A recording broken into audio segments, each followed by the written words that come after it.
आज पूर्ण विराम में हम बात करेंगे उस ओबीसी आयोग की जिसने अपनी रिपोर्ट मुख्यमंत्री के हाथों सौंप दी है। हालांकि आयोग के पास अपनी रिपोर्ट तैयार करने के लिए काफी वक्त था, लेकिन समय से पहले उसने अपनी रिपोर्ट तैयार भी कर ली और कैबिनेट से उसे मंजूरी भी दिला दी। लेकिन अब समय है और इंतजार है उसकी रिपोर्ट सुप्रीम कोर्ट में दाखिल करने की, जिसके बाद यह साफ हो जाएगा कि यूपी में निकाय चुनाव कब होंगे और वो चुनाव जो 24 के चुनाव से पहले यूपी में एक नया चुनावी संदेश पैदा करेंगे।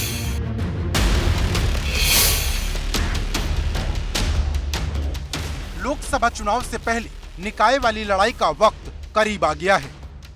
गुरुवार को पिछड़ा आयोग ने सरकार को 350 पन्ने की रिपोर्ट सौंपी और शुक्रवार को योगी कैबिनेट ने इस पर 24 घंटे के भीतर मुहर लगा दी। अब निकाय चुनाव में आरक्षण को लेकर जो रिपोर्ट तैयार हुई उसे सुप्रीम कोर्ट में पेश करने की तैयारी है।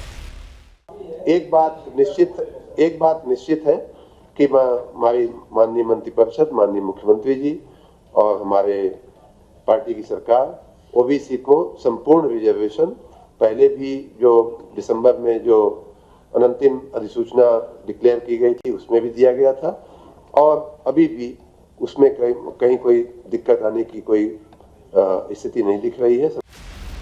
आयोग ने जब रिपोर्ट तैयार की तो रैपिड सर्वे में अधिकतर जगह गड़बड़ी की बात सामने आई। आयोग ने सरकार को रिपोर्ट पेश करने के साथ ही कई सुझाव भी दिए। बताया गया कि कई जगहों पर रोटेशन से आरक्षण के निर्धारण में गड़बड़ी मिली है। एक तो ये है सबसे बड़ी बात कि जो रैपिड सर्वे हुआ है उसमें बहुत गलतियां हैं। रैपिड सर्वे की आम शिकायतें हैं, सभी जिलों से शिकायतें हैं, सभी नगर पालिकाओं से, नगर निगमों से शिकायतें हैं। और दूसरे जो है रोटेशन सिस्टम में गड़बड़ी हुई है, उसमें भी काफ़ी जनरल शिकायत थी। खामियां भी हैं, सुझाव भी दिए हैं, रिकमेंडेशंस भी की है हमने, लेकिन इस समय बताना ठीक नहीं। अब सबको इसी बात का इंतजार है कि आरक्षण का नया तरीका क्या होगा, बदलाव की सूची कितनी लंबी होगी और निकाय चुनाव की तारीख के लिए अभी कितना और इंतजार करना होगा, क्योंकि ओबीसी आयोग की रिपोर्ट आने के बाद सियासी दलों ने तैयारी को धार देनी शुरू कर दी है। अगली डेट इसकी 11 अप्रैल हियरिंग की माननीय सुप्रीम कोर्ट में लगी हुई है, तो उस रिपोर्ट को वहाँ उसमें उसकी सुनवाई होगी। लेकिन हम लोग जो आयोग की रिपोर्ट आई है उसको अतिशीघ्र संभवतः अगले हफ्ते तक माननीय सुप्रीम कोर्ट में प्रस्तुत कर देंगे और हम समझते हैं कि इसमें माननीय उच्चतम न्यायालय 11 अप्रैल को अपने जो भी दिशा निर्देश देने हैं उसके दिशा निर्देशों के क्रम में हम लोग शीघ्र ही चुनाव की प्रक्रिया शुरू करा देंगे। देखिए, चुनाव तो निर्वाचन आयोग तय करेगा, लेकिन रिपोर्ट जो सौंपी है सरकार ने उनके जूते तक उतरवा लिए। अब वो किस दबाव में क्या रिपोर्ट दिए होंगे, अभी तो जब रिपोर्ट आएगी सामने तब पता लगेगा। चर्चा है कि सोमवार को सरकार सुप्रीम कोर्ट में इस रिपोर्ट को सौंप देगी और इसे सौंपने के साथ ही निकाय चुनाव कराने की अनुमति मांगी जाएगी। इसके बाद आरक्षण को लेकर बड़ा उलटफेर दिखाई देगा, क्योंकि मेयर और अध्यक्ष की कई सीटों का समीकरण इस बार बदल सकता है। अनारक्षित सीटें ओबीसी के खाते में जा सकती हैं और ओबीसी सीटें अनारक्षित हो सकती हैं। लेकिन अब जब सर ओबीसी जो आयोग सरकार बनाई थी और उस आयोग ने जब अपना रिपोर्ट सौंप दिया, तो मुझे लगता है कि फिर इस रिपोर्ट को, जो मुझे लगता है कानूनी प्रक्रिया कि इसको लेकर के सुप्रीम कोर्ट जाएंगे और सुप्रीम कोर्ट में जाके कहेंगे कि हाँ, हमने आरक्षण की फॉर्मेलिटी पूरी कर ली, और कोर्ट अगर उस आरक्षण की प्रक्रिया से संतुष्ट होगा तो इनको चुनाव कराने की अनुमति दे देगा। तो हम तो यही चाहेंगे कि इसमें विलम्ब न करें और जितना शीघ्र हो चुनाव करा लें। उत्तर प्रदेश की भारतीय जनता पार्टी सरकार पिछड़ों का आरक्षण काटकर चुनाव कराने की साजिश कर रही थी, लेकिन कोर्ट के दबाव में उसका पर्दाफाश भी हुआ और पुनः पिछड़ों को आरक्षण देना पड़ा। कांग्रेस पार्टी तब भी तैयार थी, कांग्रेस पार्टी आज भी तैयार है, लेकिन जो देश के सामने मुद्दे थे उससे ज़्यादा उत्तर प्रदेश सामने मुद्दे थे, कानून व्यवस्था का, बेरोजगारी का। सूत्रों का कहना है कि सरकार जल्द से जल्द चुनाव कराने की मांग सुप्रीम कोर्ट में कर सकती है। मार्च के आखिरी दिनों तक सीटों के आरक्षण की अंतिम अधिसूचना जारी करते हुए आपत्ति लेने की तैयारी है, यानी अप्रैल के महीने में निकाय चुनाव होने की पूरी उम्मीद है। मुझे लग रहा है कि जो सुप्रीम कोर्ट का जो निर्देश है उसी समय पर चुनाव कराने का, तो अब वो सरकार की हलफनामा सुप्रीम कोर्ट में कितना जल्द दर्ज होता है, वहाँ कितना जल्दी वहाँ ले जा कर के प्रस्तुत करते हैं, तो जितना जल्दी प्रस्तुत करेंगे उतना जल्दी ही वहाँ से रिपोर्ट आयोग को आएगा। जब चुनाव आयोग के पास जाएगा तो वो तिथि तय करेगा। लेकिन जिस तरह का ओबीसी वर्गों को राजनीतिक लाभ जिन सरकारों ने नहीं दिया है, उन सरकारों की पोल अब खुल रही है। देखिए, रिपोर्ट सौंपने के बाद एक औपचारिकता पूरी की जाती है, वो कैबिनेट का अप्रूवल, यानी मंत्रिमंडल समूह की जो बैठक होगी उसमें रिपोर्ट अप्रूव की जाएगी। उसके बाद ये लागू करने के लिए आयोग को सौंपी जाएगी, जो निर्वाचन आयोग है स्टेट का। तो मुझे ऐसा लगता है कि ये काम जो है, जो भी अगली बैठक होगी कैबिनेट की, उसमें इसके अप्रूवल के बाद फिर ये तिथि की घोषणा यानी अधिसूचना जारी की जा सकती है। कहा जा सकता है कि ये अप्रैल में मेरी राय में चुनाव हो जाने चाहिए। सबको इसी बात का इंतजार है कि निकाय चुनाव की तारीख कब घोषित होगी। पिछड़ा वर्ग आयोग ने जो रिपोर्ट दी उसमें आरक्षण के नियमों में बदलाव करने की लंबी चौड़ी सिफारिश की गई। रिपोर्ट में ऐसी कई सीटों का जिक्र है जहां 30 साल से आरक्षण बदला ही नहीं गया। इन सीटों को एक ही जाति या श्रेणी के लिए आरक्षित किए जाने का खुलासा हुआ है। आयोग ने साल 2002 से 2017 की अवधि में कराए गए निकाय चुनाव में आरक्षण के लिए अपनाई गई प्रक्रिया का विश्लेषण किया। रिपोर्ट में चक्रानुक्रम आरक्षण प्रक्रिया के पालन पर सबसे ज्यादा जोर दिया गया। पिछले 30 साल के दौरान कई जगह प्रक्रिया का पालन सही तरीके से नहीं किया गया। 11 अप्रैल को सुप्रीम कोर्ट में इसकी सुनवाई होनी है, लेकिन नगर विकास मंत्री अनिल शर्मा ने कहा है कि 2-3 दिन के अंदर ही वो सुप्रीम कोर्ट में जो सर्वे रिपोर्ट है वो दाखिल कर देंगे। तो उससे ऐसा लगता है कि मैक्सिमम अप्रैल लास्ट या मई के फर्स्ट वीक में ये चुनाव हो सकते हैं। चूँकि 30 अप्रैल को कैंटोनमेंट बोर्ड के चुनाव होने हैं, या तो उसके आसपास या फिर 7-8 मई तक आप मानिए ये चुनाव हो जाएंगे। आयोग ने जो रिपोर्ट सरकार को दी है उसमें साफ कहा गया कि सर्वे के दौरान कई जिलों में देखने को मिला कि कई ऐसी जातियां हैं जिनकी आबादी ज्यादा होने के बाद भी उस जाति को आरक्षण का लाभ नहीं मिल पाया। यानी अब जब भी आरक्षण वाली नई सूची जारी होगी उसमें बड़े बदलाव दिखाई देंगे। Bureau report, ABP Ganga. आपको याद होगा दिसंबर का वो महीना जब ओबीसी आरक्षण को लेकर पूरे प्रदेश में बवाल मच गया था। हाईकोर्ट ने जैसे ही सरकार की अधिसूचना पर रोक लगाई, वैसे ही समाजवादी पार्टी समेत समस्त विपक्ष बीजेपी पर हमलावर हो गया और उसे आरक्षण विरोधी करार दे दिया। समाजवादी पार्टी के मुखिया अखिलेश यादव तो हमेशा बीजेपी पर दलित और पिछड़ा विरोधी होने का आरोप लगाते रहे हैं। और जैसे ही इस बार आयोग के सदस्य मुख्यमंत्री तक अपनी रिपोर्ट लेकर पहुंचे, अखिलेश की नजर उनके पांव तक पहुंच गई, जिसमें जूते नहीं थे। इसके बाद अखिलेश ने और उनकी पार्टी ने एक बार फिर बवाल खड़ा कर दिया।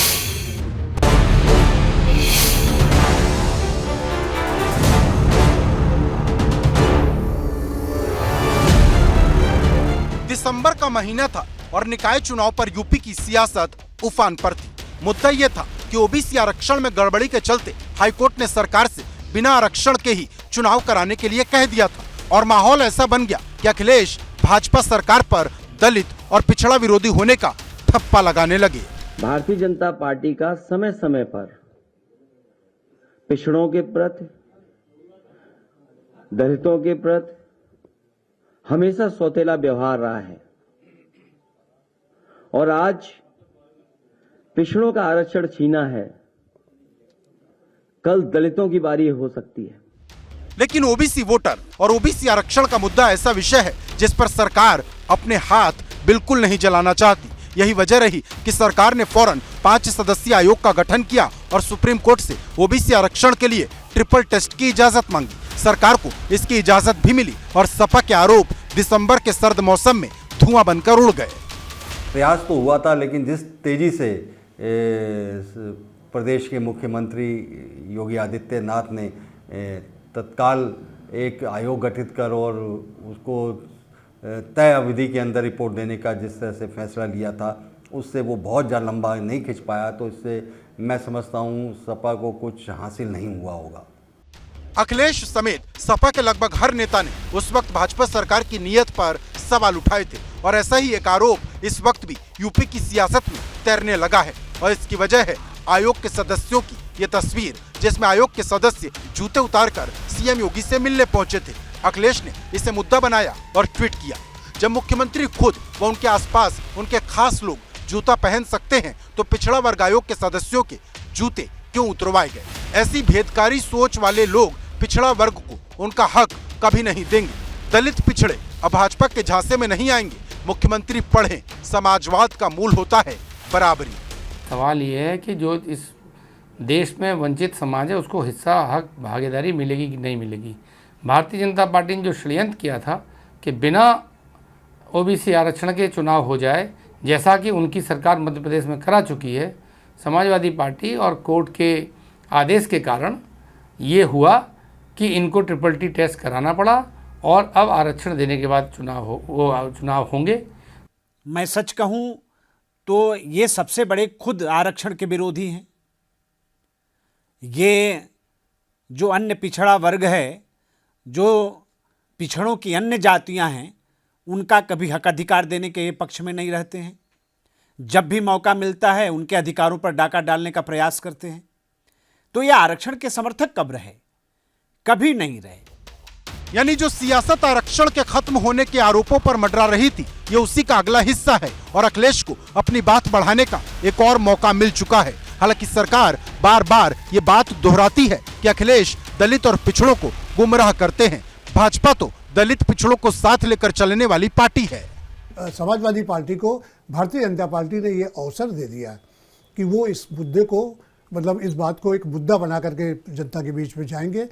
तो ये एक मौका उनको लकली मिल गया कि देखिए साहब, बिना रैपिड सर्वे के करा रहे हैं और पिछड़ों की का हक मारी कर रहे हैं और कैसे क्या होगा। तो उसी को लेकर के हाई कोर्ट ने कह दिया कि भैया अगर ये सब नहीं किया गया तो आप सीधे सीधा ओबीसी को आरक्षण दे दीजिए, प्लेन चुनाव करा दीजिए।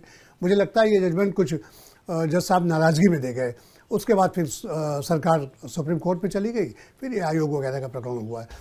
ओबीसी आरक्षण का मुद्दा उत्तर प्रदेश की सियासत और 2024 के लोकसभा चुनाव के लिए कितना अहम था, इसे इस बात से समझिए कि हाईकोर्ट के फैसले के बाद अखिलेश यादव एक दिन भी शांत नहीं बैठे थे। हर दिन वो सरकार को घेरने की कोशिश में जुटे थे। पिछड़ों का तो वोट चाहती है, लेकिन सत्ता में उन्हें भागीदारी नहीं देना चाहती है। कोई न कोई प्रचार के माध्यम से कुछ लोगों को फुसला करके उनके बीच संदेश भेजने का काम, वोट तो लेना चाहते हैं, लेकिन जब कभी उन्हें भागीदारी देने की बात आएगी तो भारतीय जनता पार्टी उन्हें भागीदारी नहीं देगी। ये बात सच है कि सुप्रीम कोर्ट से सरकार को राहत मिली तो अखिलेश के तेवर ठंडे पड़ गए, लेकिन अब बिना जूते वाली तस्वीर ने फिर से अखिलेश को दलित पिछड़े के मुद्दे पर सियासी आग उगलने का मौका दे दिया है। लेकिन सवाल है, क्या ये मुद्दा भी पिछली बार की तरह हवा हो जाएगा?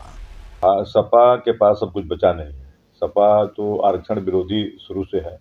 सपा अगर आरक्षण विरोधी नहीं होती तो आपको याद होगा कि जो प्रमोशन वाले आरक्षण की बिल थी वह पार्लियामेंट में, जब पार्लियामेंट का सत्र चल रहा था, उसमें समाजवादी पार्टी के ही सांसद लोग उस बिल को फाड़े।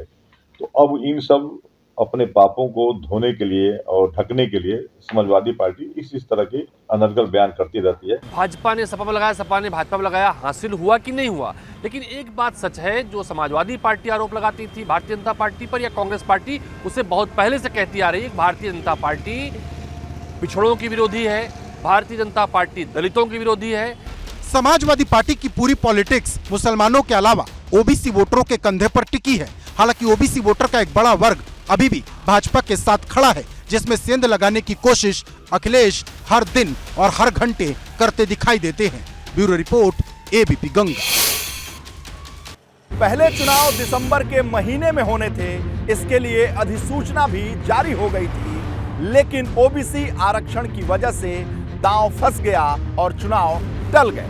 ऐसा माना जा रहा है कि अब चुनाव अप्रैल के महीने में हो जाएंगे। लेकिन इस बीच समाजवादी पार्टी ने भाजपा पर एक और आरोप लगा दिया है और उसका कहना है कि दिसंबर के महीने में तो भाजपा की तैयारी ही नहीं थी चुनाव के लिए, ऐसे में भाजपा चुनाव नहीं कराना चाहती थी। लेकिन इस पर भाजपा ने पलटवार किया है।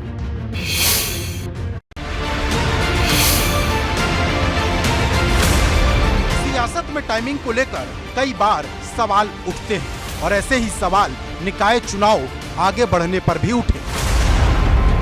योगी सरकार की तरफ से 5 दिसंबर 2022 को शहरी निकायों में ओबीसी आरक्षण को लेकर ड्राफ्ट नोटिफिकेशन जारी किया गया था और इसके 3 दिन बाद यानी 8 दिसंबर को खतौली और मैनपुरी उपचुनाव के नतीजे आए, जिसमें सपा रालोद गठबंधन ने भाजपा को जबरदस्त तरीके से मात दी। और इसी बीच ओबीसी आरक्षण में ट्रिपल टेस्ट मानकों की अनदेखी का आरोप लगाते हुए हाईकोर्ट में चुनौती दाखिल कर दी गई, जिस पर हाईकोर्ट ने 27 दिसंबर को ड्राफ्ट नोटिफिकेशन रद्द करते हुए 31 जनवरी तक बिना आरक्षण के चुनाव करवाने के निर्देश दिए थे। इसके बाद सरकार ने 28 दिसंबर को ही आयोग का गठन कर दिया और चुनाव के लिए वक्त मांगने सुप्रीम कोर्ट पहुंच गए, जहां सुप्रीम कोर्ट ने हाईकोर्ट के फैसले पर रोक लगा दी और 31 मार्च तक कमीशन को रिपोर्ट पेश करने का वक्त दे दिया।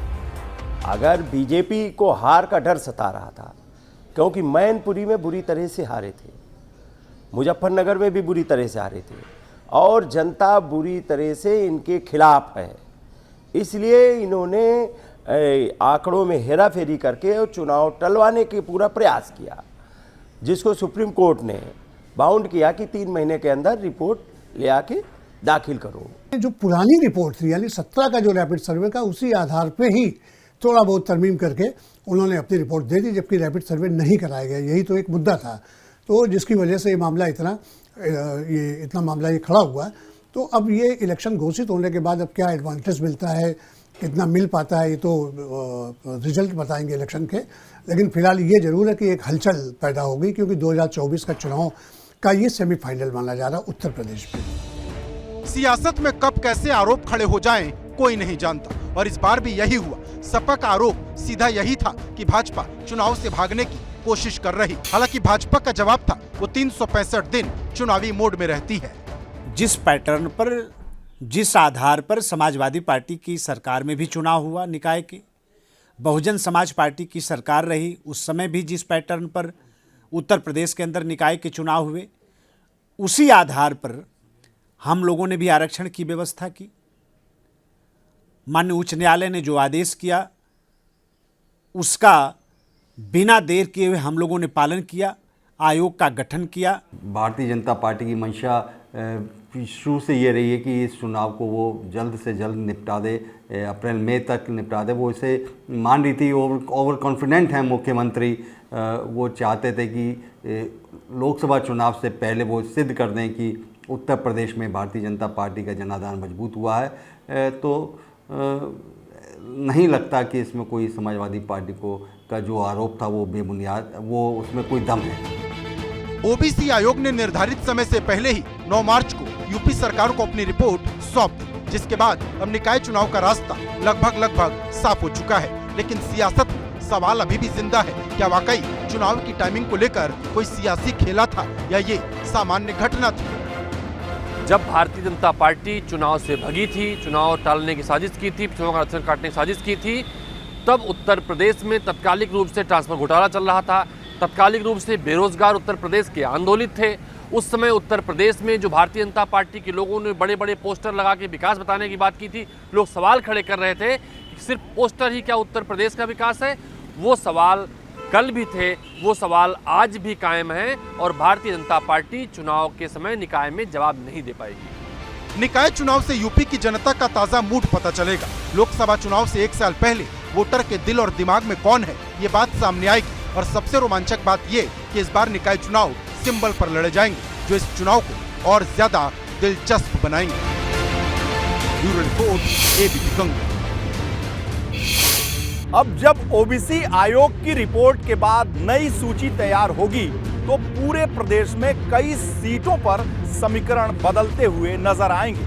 बहुत सी आरक्षित सीटें अनारक्षित हो जाएंगी, बहुत सी अनारक्षित सीटें आरक्षित हो जाएंगी और इसका साफ संदेश आयोग के अध्यक्ष पहले ही दे चुके हैं। ऐसे में सवाल खड़ा हो रहा है कि ओबीसी वोटर्स यूपी में किस पार्टी के साथ हैं, और ये सवाल इसलिए भी मौजूद है क्योंकि सभी पार्टियां पिछड़े वोट बैंक पर दांव लगाए हुए हैं और उनके एजेंडे में वो शामिल हैं। ऐसे में भारतीय जनता पार्टी इस रास्ते को और मजबूत करते हुए जा रही है, तो दूसरी तरफ समाजवादी पार्टी गैर यादव ओबीसी जातियों को इकट्ठा करने के लिए जातीय जनगणना के मुद्दे को उछाल रही है।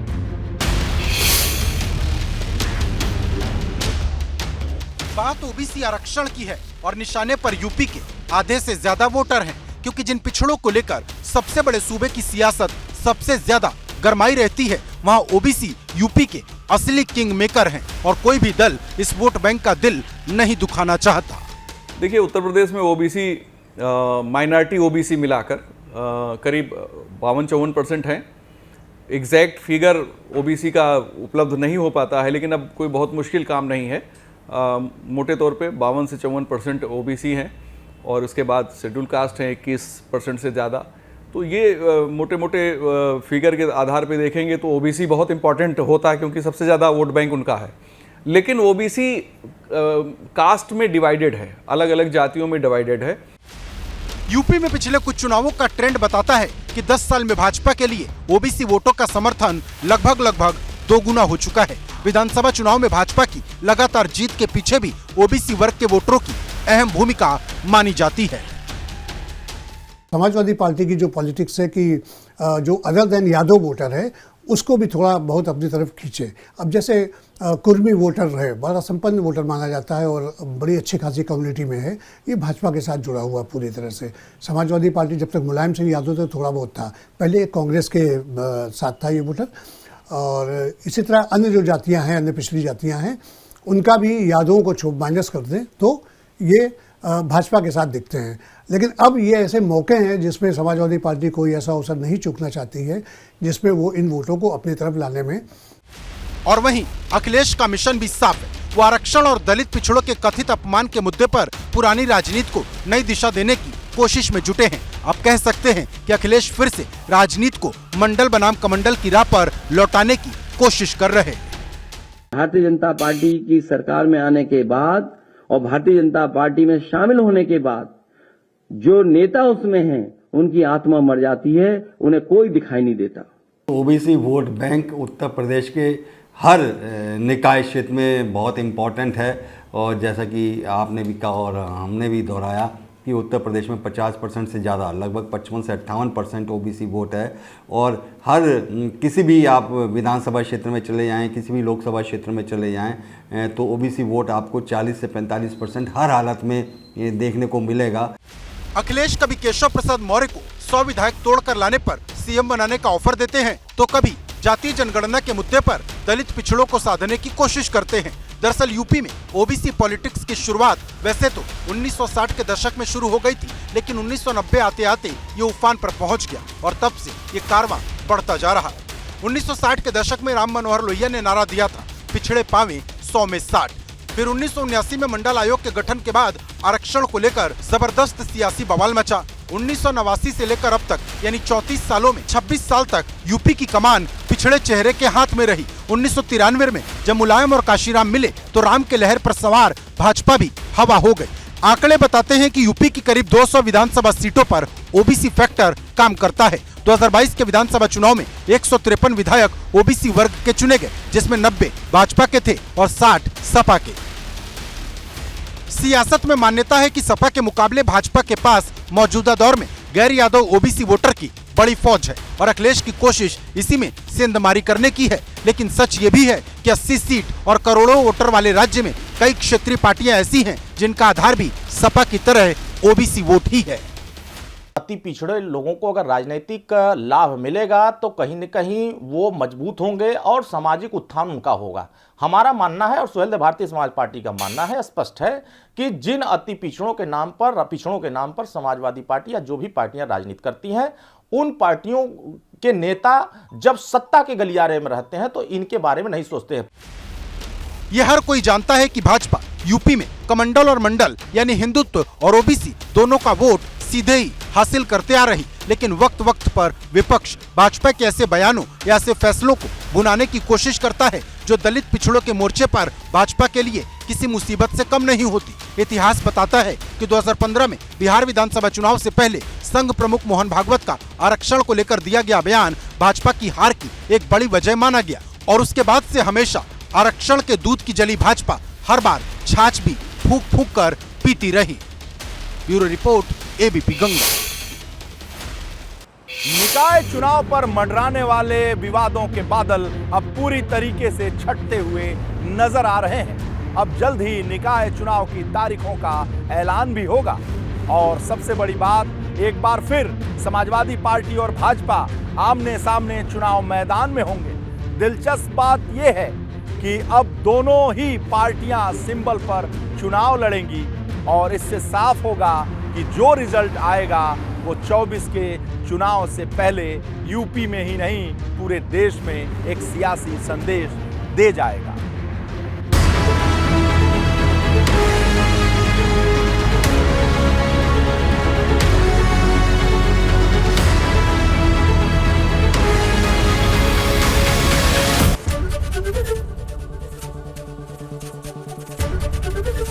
एबीपी गंगा, खबर आपकी, जुबान आपकी।